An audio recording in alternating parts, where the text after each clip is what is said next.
ijaraga berilgan qishloq xo'jaligi yeriga turli xil binolar yoki uy-joy qurayotgan fermerlar, chorvadorlar, bu video sizlar uchun.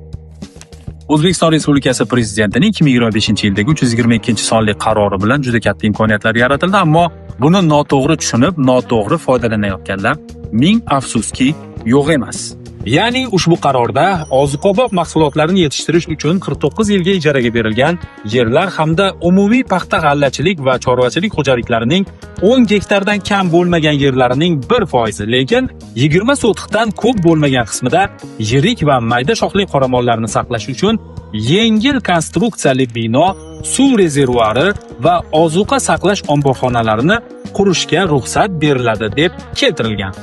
E'tibor bergan bo'lsangiz, qarorda yengil konstruksiya haqida gap ketyapti. Hech qanday bino, inshoot yoki uy-joy haqida emas. Qo'shtirnoq ichidagi udabronlarga esa qishloq xo'jaligi va ayniqsa sug'oriladigan yerlarga bunday turdagi noqonuniy binolarni, uy-joylarni qurmasliklarini so'rab qolamiz, chunki kadastr agentligi tomonidan bunday holatlar ma'muriy yoki jinoiy javobgarlikni ko'rishga sabab bo'ladi. Salomat bo'ling.